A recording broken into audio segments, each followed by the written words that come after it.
is enough, and the teamfight potential of the hero is incredibly low, I feel. Yeah. Like, you can disrupt and purge somebody is kind of annoying, but it doesn't really change things too much. Like, if you get disrupted, you're still in that area. Yeah. Whereas Dazzle graves you, you can continue to fight. You're not afraid. You're looking to re-engage. 10 seconds Same remaining. with something like Winter Wyvern. You have so much comeback potential, but that's why heroes like, on a side note, that's why heroes like Razor, why Gyrocopter, why Viper are so important. Because when you have these passive supports, think about it like that. You need your core then to be the lane dominator. Before you could pick heroes like Anti-Mage a lot more because your supports would deal the damage for you in fights early game. But now that that's no longer the case, you need carries that are pretty much self-sufficient. That's why Gyrocopter, everyone's like, Gyrocopter wasn't really changed. He kind of fell out. But now he's so popular because him plus any hero can make a kill happen. Razor can pretty much just zone an offlaner by himself. You don't need help to do that. And so that's why you see these heroes all come back into the meta together because there's a very progressive reason for that. Bounty Hunter and Winter Wyvern going to be grabbed here for Team Newbee. So we're looking at an offlaner Shaker and a 4-position Bounty Hunter much more likely. Tusk being grabbed by EHOME means that's going to be their offlaner here. We may even see dual lanes out from EHOME with, like, say, a Dazzle Tusk combination and Rubik just babysitting that safe laner, which is going to be the Ember Spirit that we talked about before. So I'm glad we actually had an opportunity to bring it up, as we are going to see it in this game 1. Yeah, I actually really like that you brought it up because now it's incredibly prevalent. And I'm trying to think about why EHOME decided to take it because I actually think the hero's kind of bad against Gyrocopter because the Rocket Barrage just... Yeah, once you lose your Flame Guard, right, that's a primary source of your damage, especially in the first, like, 10 to 15 minutes. Yeah, so from Newbee, I would actually have liked to see... I think you should pick a lane dominator mid at this point because you have such greedy... You have a really greedy support in the Bounty Hunter, and Earthshaker I think is inherently a greedy hero to pick because you do need a build-up timer. Like, you only need the Blink Dagger, but getting to that point is a little bit hard. But what heroes do well versus Razor? Like, I'm going to presume the Ember Spirit is safe lane here simply because Razor is probably much stronger in a 1 versus 1 position. I actually think it's the other way. I think they're going to put the Ember mid because I think Razor is...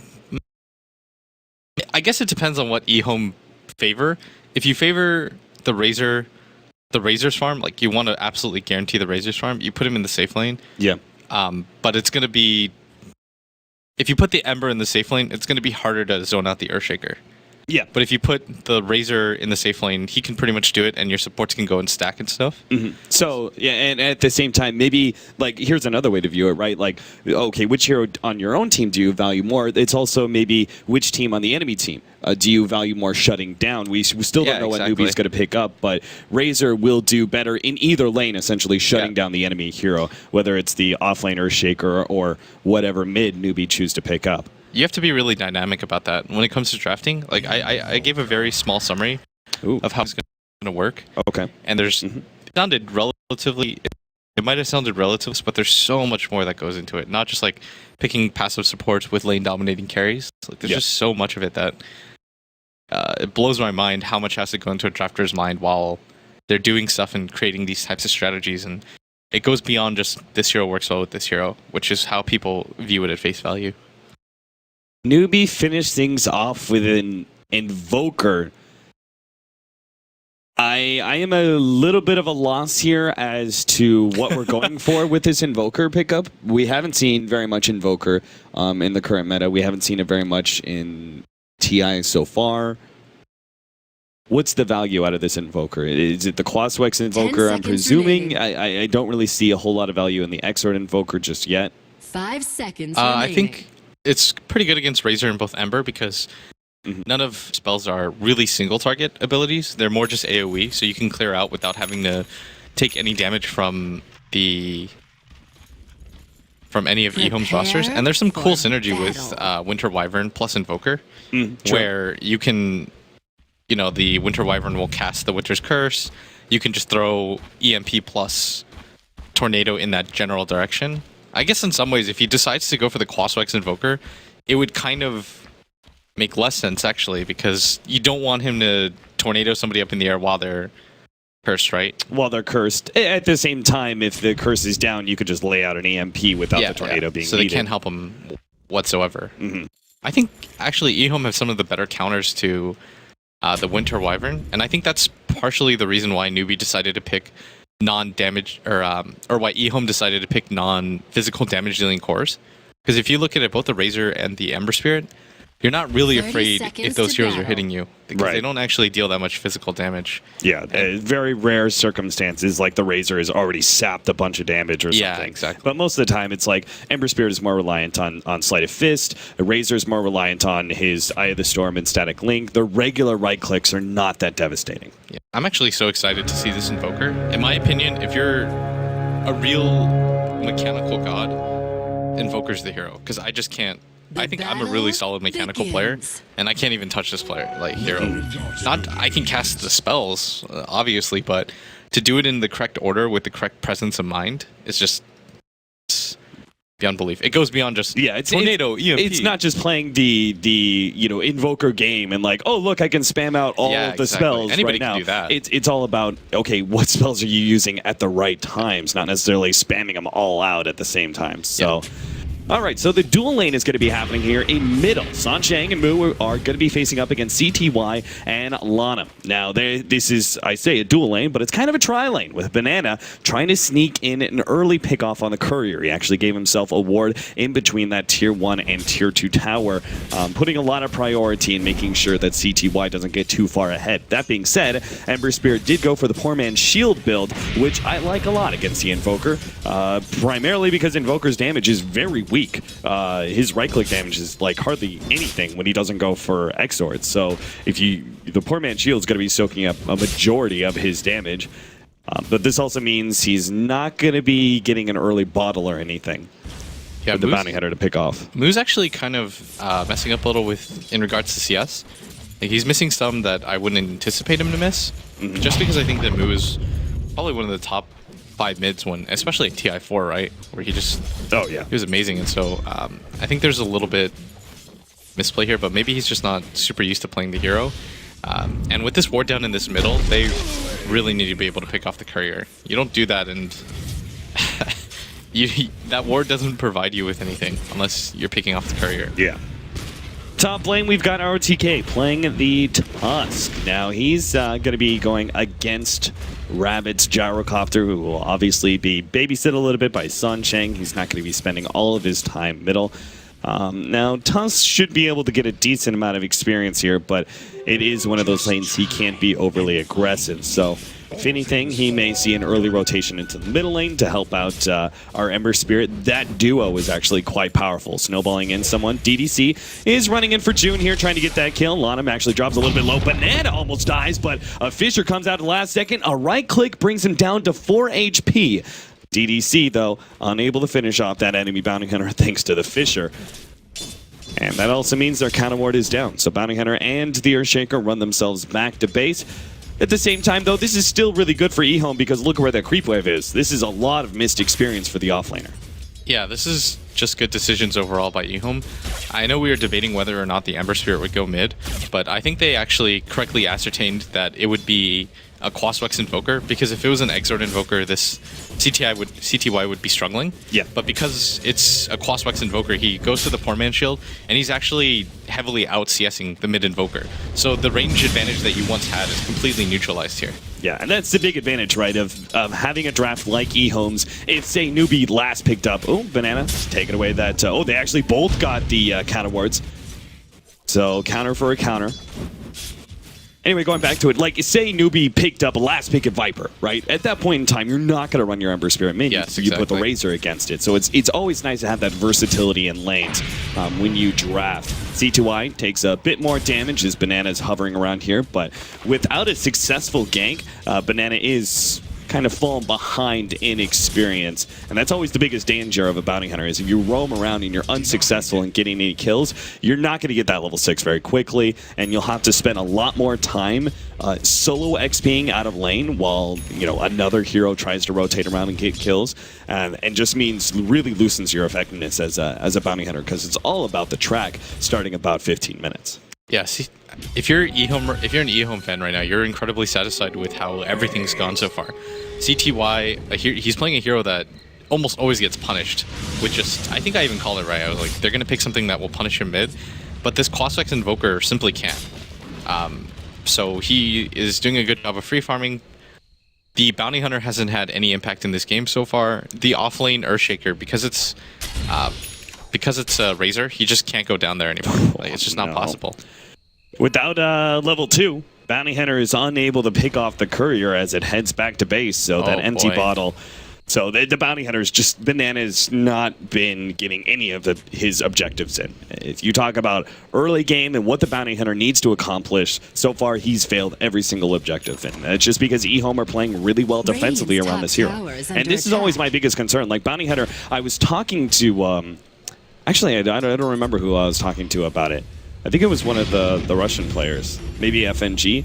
I was talking about like why do you go Bounty Hunter? Like why is Bounty Hunter that valuable if there are some very obvious weaknesses? Whereas you look at other heroes that are first pick, second pick in the draft right now. Oh, Moo gonna be caught out here. He actually gets brought back into the tier 1 tower. A quick tornado, but still gets caught out by the chain. CTY, they're both dropping low, but it is going to be Moo. No, he stays alive there. Both CTY and Moo will walk away quite healthy. Still no first blood on the board. Yeah, but the Courier was sniped. Radiant's Courier was sniped. It is a Bounty Hunter that has enough levels now, and that's fairly significant, getting that Courier snipe, because he was pretty much... the Bounty Hunter pick was just not paying off, but now it kind of is okay, but onto your point about Bounty Hunter.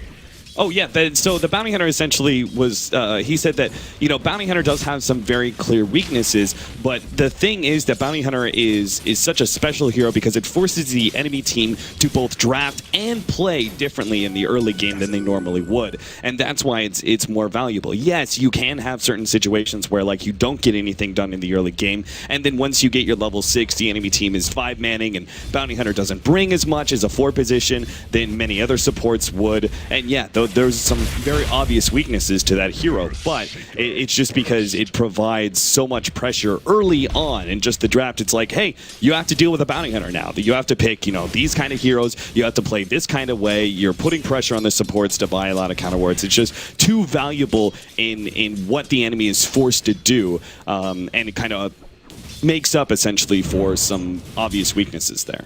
Oh yeah, you have to place a sentry mid, you have to make sure your Courier doesn't get sniped, you have to have dust and wards on you when you're a poor support, you have to make sure you don't take bad fight. Like you can't chance fights against a Bounty Hunter that's level 6. Yeah. And the reason I'm really pointing that out is because, like, you look at drafting right now, it's all about heroes that are strong in many different occasions, right? Like, Gyrocopter, always strong. Some of these supports, kind of always strong. Earthshaker, like, valuable as a support or an offlaner. Like, these heroes are always good, essentially. Now, we are going to have a fight here in the bottom lane. Looks like Newbee want to go for the Razor here. Already slowing down. The Fisher gets laid out. Immediate TP wave, but Shuriken stops him. And YJ is going to be going down as well as Lana. It's not only first blood, but a double kill that goes to Rabbit. He's going to be a happy camper. Not always does a core like this want to rotate over to the off lane, but this one was certainly worth it. That was actually so well set up by Newbee. They created this perfect pincer where nobody could get out. You saw the Winter Wyvern on the side coming in over the secret shop using his Arctic Burn. You saw the Invoker TP from the front. The Fissure was just perfectly well set up. Everything about that was just really well played by Newbee overall. And I thought that EHOME was doing fine in the laning phase, and they are, because their Tusk is doing so much better than the Earthshaker. But that turns everything around. Like, they got levels on their Bounty Hunter as a result of that. Like, he went from 3 to 4 off of that. They got kills on their carry. Everything turns around. Now DDC's dead as well. Newbee find that one. And I think they're well set up to continue to put pressure on this tower as they get pick off after pickup. Lanav gets a really good telekinesis toss back in. The Razor actually does a lot of damage with the plasma field, but again, it's just still not enough. Nobody's rotating over. The Ember Spirit is still not ready to go. Now the Snowball comes in. They're going to be able to stall up more of these heroes as the TPs start coming in. Looks like the Bounty Hunter's the first to fall farther up. They do have a call down. DDC immediately getting blow up. Now ROTK's in some trouble. June lays out the Fissure to finish him off, but Ember Spirit is finally here to clean up this aisle. Here we go. Will lose the Gyrocopter. Moo trying to get away, but to jump in with that Remnant. CTY runs out of mana now, but Moo, I don't think he's making it out of this one. There's going to be right click that comes eventually. Razor, yeah, he moves around. Will be able to get the kill finally. So 3-6 now. EHOME essentially recover. I think the important thing there is that they didn't lose. Like, yeah, they lost a couple of kills there that maybe they shouldn't have, but they were support kills. In the end, the only core that has died has been that Razor, right? Like, he died early on in that team fight. The other fights that happened, you know, Razor was still, both Razor and Ember Spirit were able to be a part of the kills and not die.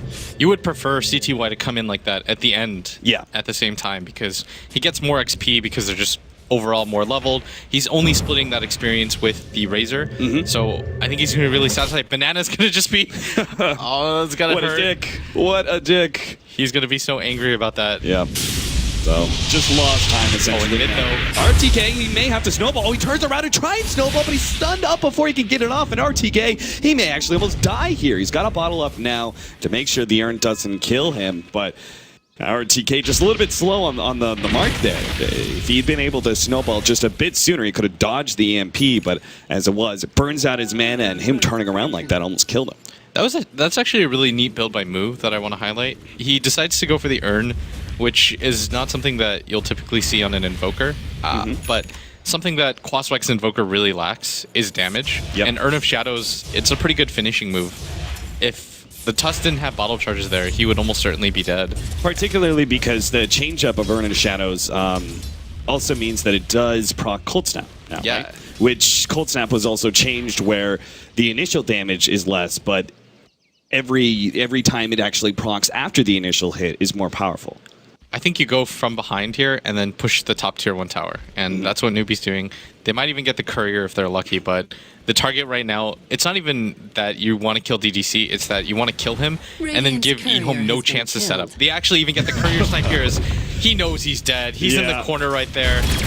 He can't even TP away because Earthshaker still has that enchant totem ready to go. So Newbee, I mean, the playstyle that they brought to TI4, right? They brought the infamous death ball, and they knew how to play against it as well. Newbee are showing very early 5-man movement that is finding so much. Like for the first team fight that they had at the bottom lane, clearly caught out 2 people and was able to allow them to almost take that tier 1 tower bottom. And now this one will find a courier, a pick off, and a support, as well as almost taking this tower as well. And the thing is, they're not being punished for 5-manning, really. I mean, CTY is the one hero who is kind of free farming, while Newbee are grouped up. But the rest of EHOME do have to 4-man just to be able to keep their towers alive, because otherwise they just fall into too much of a net worth deficit. Yeah, and EHOME want to try to take fights early because they have the type of lineup that is want to do so. They've got a mech coming on their Razor at any moment. Now that's twice they've lost that courier. I think that's pretty much giving away tower and a half in gold to Newbee for free. And that's the best thing about a courier kill. It's because it's, I don't know how to put it, but once you take a tower once, you're never going to get it again, right? Yeah, it's gold that you usually don't expect. Razor is going to be potentially caught out here. Looks like the Ice Shard's going to come in, and RTK might be able to save him. There goes the Winter's Curse, but Razor is still very healthy, and it's Moo who's going to go down instead. Ember Spirit is going to look for more here. Both June and Sansheng on their way out, but a beautiful Ice Shards locks in June, and he will be going down. It seems like a 2-man Fisher will not stop his death, only delay it, and Sansheng looks like he will get away. Tusk, yeah, he's looking for extra kills, but there's no one above that tower. So 2 pickoffs like that, and it's now EHOME's turn to 5-man and take an objective. I like how EHOME are playing this. They're not being a little bit too objective heavy. They're just saying, we're going to let you set the pace, and then we're just going to counter and reapply pressure. I think that's the type of player that CTY is. We saw it yesterday, right? Where when he was playing Bloodseeker against Empire, he was never the first one in the fight. I think I even pointed this out. I said he's got the Midas, he's just farming, he's perfectly okay with the pace of this game, and then he comes in when it matters, and he's the game changer every single time. Every single time you've seen the Ember, he's the person that kind of leads the charge and says, I'm the cavalry, I'm going to make the difference in this fight. And it really is, because now he's just got more farm than the Invoker can keep up with. Like, if you take a look at the net worths, he actually has more than 1,000 over the Invoker, and he's actually really close to the Gyrocopter, who's been more or less free farming this entire game. And that's really surprising as an Ember. Yeah. He's built up 2,200 gold. His hero is kind of made a little bit, it's a little difficult for CTY because the Flame Guard gets burned off immediately by the Invoker Tornado. And the area of it is so big that there's almost no way you can defend against it, but still, I mean, the hero pick itself is paying off. Yeah, it really seems like the Ember Spirit and the Bloodseeker, these are the type of heroes that fit CTY's playstyle quite well. So Newbee have moved into the EHOME jungle now. Rabbit is farming those one up. It looks like he's going to be going for the early S&Y build on Gyrocopter because they are fighting so much. I like this build. This also gives Gyrocopter very early physical damage, which I think is rather important versus some of these heroes like the Razor and Ember Spirit, who can shrug off some of the magic damage. We talked about, obviously, it kind of goes, a little bit both ways, right? The fact that Ember Spirit is sometimes good versus magic damage because he's got an extra 500 HP in a way, but he's also so dependent on that Flame Guard for damage that magic can be a little bit of his bane. Newbee are going to be running into Banana here. The dust already catches out Banana. He's not going anywhere. Now, Newbee do come in. They have a Fissure, but with the ice shards blocking them out, they're not able to get uphill. Moo, in the meanwhile, does manage to take that tier 1 tower in the top lane, and this is pretty key because he wants to get that early Orchid so he can start ghost walking around and finding pickoffs on EHOME. I like that CTY saving his money here. I know that this, what do they call it? I can't remember what this player's name is called. The Mushi style, where you save up 10k gold even when you have buyback in every single item in the game. But I like that he saved it up. He just wanted to see, and I actually thought he wouldn't complete the drums, just because if he sees the Invoker going for the Orchid, then I feel the more natural strategy is just to keep the Bracer and then go for the Manta style. Yeah, you want to pick up that Manta as soon as possible so the Invoker doesn't have as much time to counter you, right? Because when the Orchid is up and you don't have Manta, you're very susceptible to that gank. Yeah. In fact, I think it's just such a hard counter for it. And if you notice, he actually decides to go for the Yasha instead of going for the Battle Fury. Like, this is a very natural progression. And it makes it's easier for him when he saves up the money because he can just simply see what the Invoker's going for and make that decision after the Invoker. Because now the Invoker can't really do anything with this Oblivion Staff but go for the Orchid. Third courier down. Has been killed. And it finds it. Oh boy.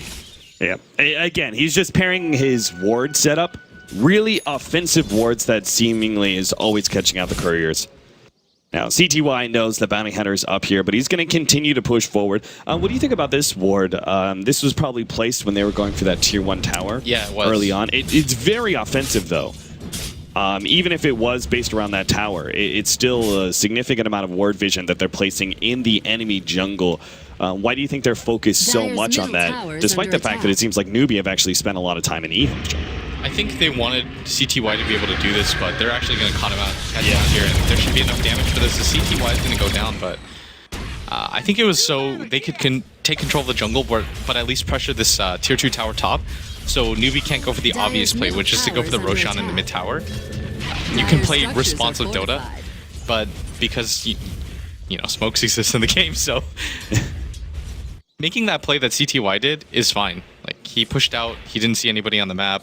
That was fine, but yeah, he was creating a certain amount of space for certain heroes like the Razor, who were also like pushing in that middle lane. And the middle tower is pretty important. Again, going back to controlling Roshan, right? Yeah, and now with that top ward, they just saw Rabbit back off, and so they know where heroes are approximately, because this ward didn't spot anyone going through. He saw the fissure, so they know they're lined up for this mid tower. And look at how EHOME is positioned as a result of the ward vision. Yeah, they're almost all already here, because they realize if they didn't go through this area, this ward over here, and they didn't see Rabbit continue to push in at that top area, then it's very clear that how they're playing and where they're eventually going to go to. Yeah, there's the potential gank on middle lane, and this also means CTY is very free to, once again, very aggressively push forward top, and probably will not be ganked, at least not yet anyway. RTK jumping in on Moo here. There's no more mana. They're still going to be able to catch Moo, though, with thanks to CTY coming back in. Jumps over the Remnant. They try and catch more. Gyrocopter's actually maybe going to go for the Razor. No.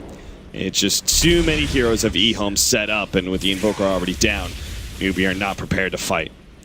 Yeah, Newbee can't lose Moo in that early engagement if they want to be able to save this mid tower, and this is going to be fairly significant for EHOME to take, because it opens up the jungle completely for EHOME to invade without any sort of response, because Newbee then would have to play preemptively, and so by EHOME taking down this mid tower, if you notice, teams just prioritize saving the mid tower above anything else, because it's the entrance to the jungle that matters the most.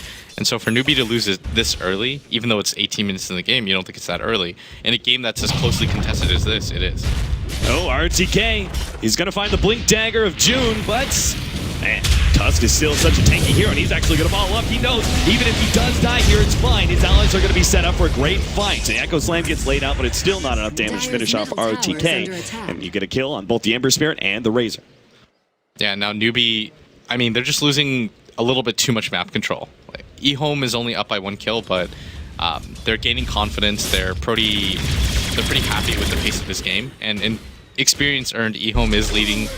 Net worth, there was a slight lead towards Newbee, but it's pretty marginal. And considering that Newbee's item builds are supposed to be geared towards the mid game, EHOME's going to be really happy about it. Because once Moo gets his Orchid, the effectiveness of the Orchid itself isn't going to be that great. Because you don't want to Orchid a Razor. One, it purges you. Two, the damage, you don't want to continue to put damage on that hero of all heroes. Yeah, you're then Orchiding him and then cold snapping exactly. him. Yeah. And Ember Spirit's going to get a Manta within the next 900 gold.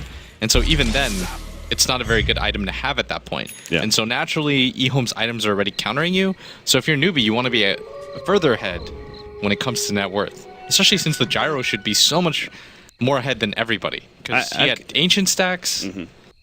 I've got a little bit of a stupid question here, Blitz. I seem to be having a brain fart. When you put single target items, when you activatables on a Razor, does his passive work there? Oh, when you Orchid or Hex him?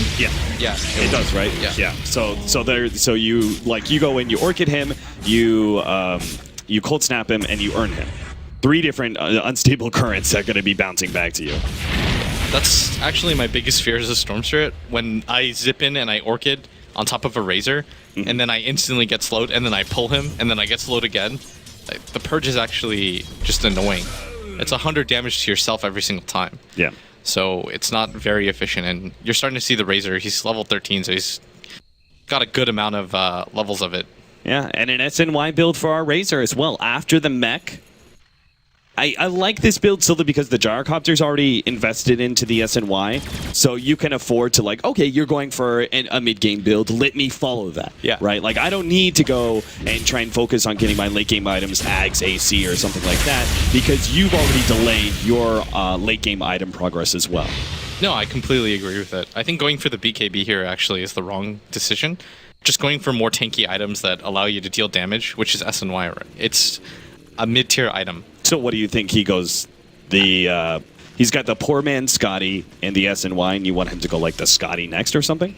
I think after that point you do get a BKB. At some point getting a Razor a BKB is just so effective. Yeah. And then I saw a build he did yesterday where he went to Shivas. Oh, Echo Slam DDT. Yeah, that's double ultimates for our poor little support. I'm sure EHOME are not going to be too worried about that, especially since Newbee aren't going to pressure that tower afterwards. Yeah, but they're happy. The thing is in a regular game, yes, you wouldn't be happy with that. If you're Newbee, you're like, I blew 2 ultimates to kill EA Dazzle, but it's because there's a bounty hunter in the game that the track momentum makes it okay. That's true. Those 3 different heroes involved in that track. Now, Lana. No. Oh, there goes the courier 4 times, but our bounty hunter may be playing the ultimate price. In fact, June is in some trouble as well. They snowball to him and focus him down. And Chan Totem was stolen, not the ability he really wanted. Banana, fortunately, does get out, but that's the 4th courier snipe this game. We were just talking about how Banana wasn't doing anything in the early game, and now he's given them like 3 towers worth of yeah, and now they know, right? Now they know. It's like, oh, this is definitely warded. Problem is, this was warded a long time ago when he sniped the first courier up there, and now he's actually replaced that ward preemptively with another laning ward at the top lane. You know what the worst part about that too?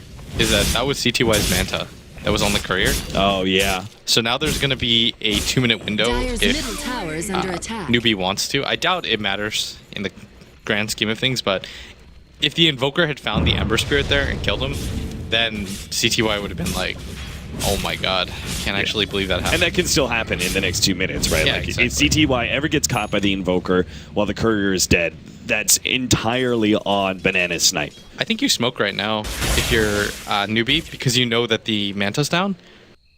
Like, they 100% know about things like that. Yeah. They know that the Manta's down. They know it's not going to be available. And so this Invoker is especially going to be strong right now. So you just smoke and then go for an objective here. Like, going for the mid tower, wrapping into the enemy jungle is fine here. And see, this is what I mean, is that that's the bigger effect that the courier dying there. Like everything, that's what I love about the Chinese players is because they consider all this stuff that I as a commentator have to like double check for. But I know for a fact that they know already. Like they've already thought this out. And, at bottom lane, CTY, he's gonna TP out. They actually, oh, this is disastrous. Yeah, unfortunately they miss out on CTY, so this smoke isn't going to work. They had found somebody like CTY. As you said, they could have taken an objective. If it was a good enough fight, maybe they even go back and take Roshan from there. But the sad thing is, Newbee will not gain that. And I think that's what I really respect about EHOME right now, is that for everything that Newbee is doing right, and they're playing the right kind of aggression, EHOME are always responding very well with the right kind of reactionary plays.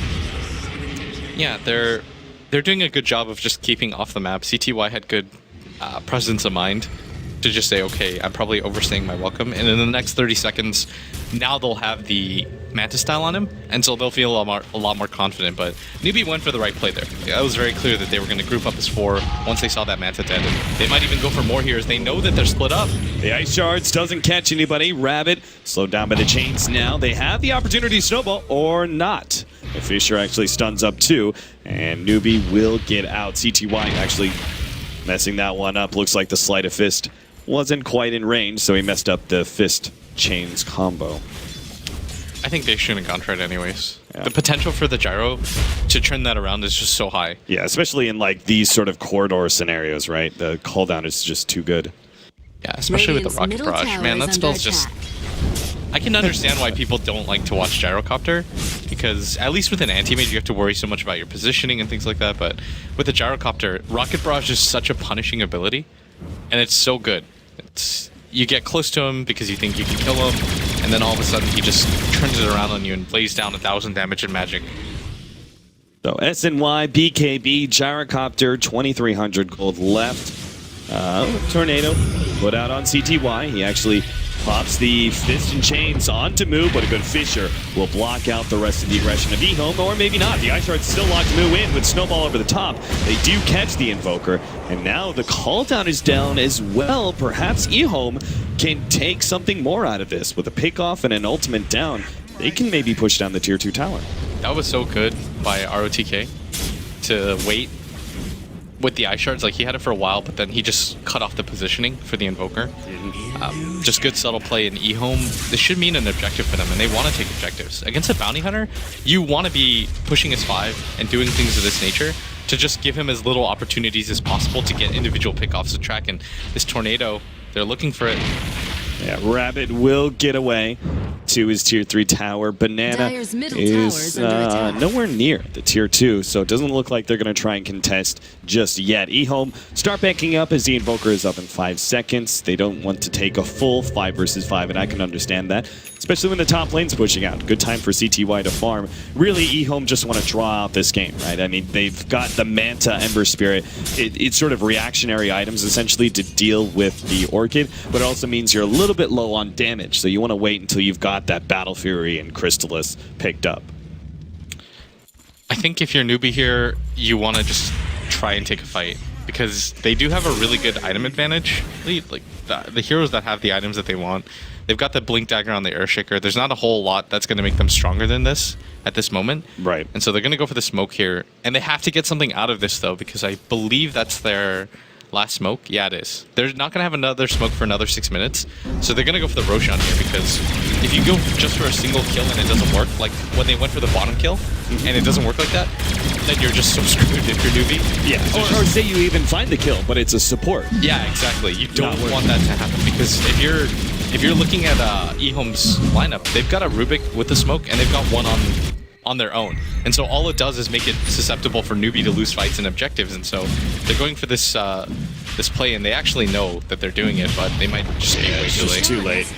June is in a really great position. Even if EHOME were there, say 5 seconds earlier, he was still ready to go with the Fisher block. So in the end, EHOME actually give up a Roshan. Don't really get anything for it. Most of the time, teams will have an idea about when an enemy is taking Roshan like that, and will either be able to get a contest fight or sometimes go for the split push. It's a very classic trade. Dire side take Roshan, Radiant side take tier 2 top, but this time EHOME don't get anything but farming time. That was the Bulldog precedent. That's what EGM said, that when Alliance used to play that, Bulldog had discovered, like, if you're Radiant, yes, you have to give up Roshan, but Bulldog had just discovered that you could take so much more as a result of that. And now that's the standard play, and that's kind of the impact that Bulldog has had on Dota 2, I guess, is that he's the one that set up that trait, I feel.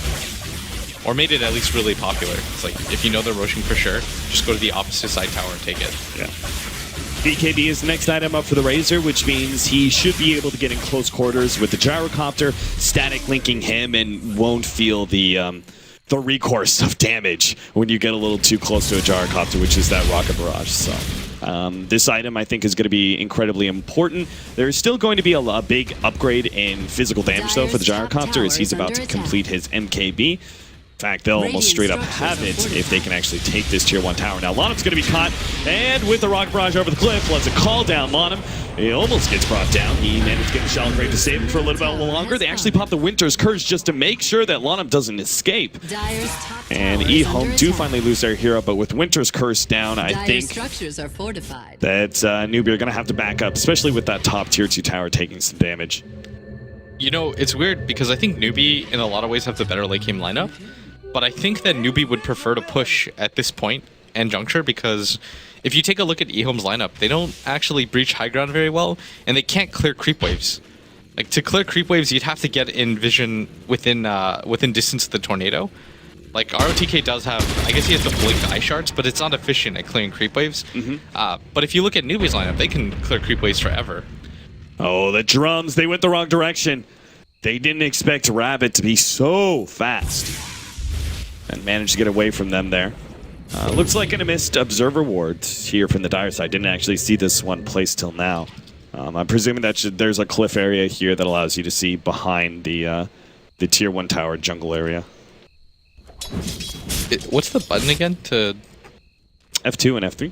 Oh, okay. To be able to see vision. It allows you to see a little bit. I'm presuming there's a better spot than what it sees here, right? Yeah, okay, we won't focus on that. Yeah. These guys are 10 times better than I'll ever be, so I'm not gonna put too much stock in my own judgment, even though I'm supposed to be the analyst. But the Invoker picks up a BKB, and this is what I'm talking about, though. If you look at EHOME's lineup, they're not actually that good at repelling Newbee's 5-man push.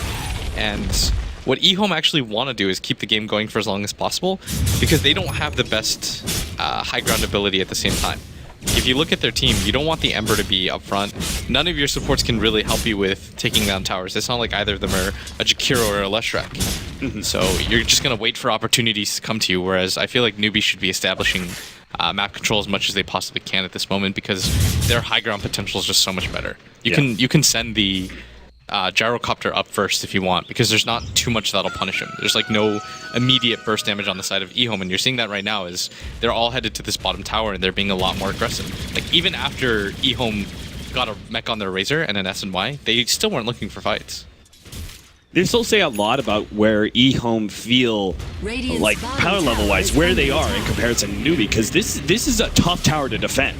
Like, you're stuck in this very clutch area when the enemy team's being aggressive against you, and they've got so much good AoE, but EHOME are still going to try and force it here. They actually pop the Walrus Punch on Assad Shane, going to try and kill him first to make sure there's no Winter's Curse, and they do get him. Rabbit has already dropped low. In fact, the Razor is able to take away that Aegis. Now Moo loses some of his damage, but there is a lot of missing mana on the side of EHOME. Perhaps some of their offensive capabilities are going to be stunted. June is waiting out his opportunity to hit an Echo Slam. They have the vision of the Razor, but they're still not actually going for it. Deafening Blast will give June a little bit of room, but a Sleight of Fist and Chains locks down both. Rabbit's going to go down as well, and now Moo is caught on top of all of that. Finally, they do get a good ultimate out from the Winter Wyvern, but it's just a bit too late. Sansheng came back to the fight, threw that one out, and it may have saved Moo, or maybe not. CTY is orching it up, but eventually that will run out, and he will be able to get another Chains on a Moo. Snowball's coming in as well.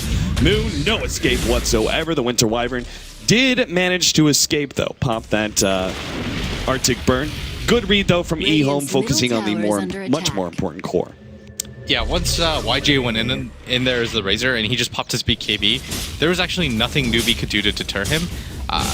And from the get-go, it just felt like nobody from Newbee was casting anything, because they didn't get June, I think, had a few opportunities to go for the Echo Slam or the Fissure, but it seemed like he was hesitant and he wanted a more ideal situation to present itself. But as soon as your Gyrocopter loses his BKB and his Aegis, you at that point have to all-in commit. Like, there's no going back at that point. You just have to, whatever fight you can take, you take. Yeah. Because otherwise, you're going to lose your Gyrocopter there, and that's probably more important than your life. Yeah, I mean, they had two of their biggest team fight abilities were completely wasted. Yeah, exactly. You didn't see... Sansheng had an opportunity to turn around and just go for any Winter's Curse that he could, and I feel like at that point, you just go for it, because the cooldown on the ability isn't so long that it breaks anything. Right. You just throw it out there, you know you're not going to get into a fight, so why not? And you didn't see the Echo Slam until it was pretty much the fight was over. Like, there were a few 2 or 3 man Echo opportunities that had happened, but I almost felt like Newbee was a little bit too content with waiting things out. And I don't think that was the play there. Like, I feel at that moment, once the BKB is over of the Razor, you just all in on him. I think also the movement speed of the Ember Spirit really caught them unawares, because when Ember Spirit pops, like, he goes for a Manta build like this, and then he has his drums active plus the Phase Boots build, he actually gets to, like, max movement speed. So I think EHOME, or rather Newbee, were probably approaching that the latter half of that fight going, okay, we had a buyback on our Winter Wyvern, let's back up and wait until he gets here, and then he'll throw down the Winter's Curse. We'll get this surprise turnaround where Winter's Curse and Echo Slam are both laid out, and we can actually win the fight. But they just couldn't get back fast enough. He just got run over by this Ember Spirit, who was able to chase everybody down. Oh, I mean... Newbee, this is like, they went for a desperation smoke to try to catch somebody in case, but EHOME have a real smoke ready for them. Oh, yes, they do. A two-man chain's already setting things up. Now EHOME quick on the retreat in order to get away from that EMP. ROTK with his haster and is trying to keep everyone in range. YJ's right up in the front lines. Moo already losing so much armor. He's down and out first. Newbee now trying to turn things around with the Winter's Curse, but it's not even going to be close. RTK comes in. There goes Sansheng. Finally, June hits the Echo Slam, but Rabbit, he's not in place to be able to get any damage out. In fact, he's so low that he's going to die to RTK, and it's a total wipe without EHOME losing a single hero. Good recovery there from DDC, but even then, if they had lost 1 or 2 of their heroes, it wouldn't have mattered. Newbee were just so down and out in that team fight based on the initiation. The thing is, there the entire time, Newbee hadn't smoked once.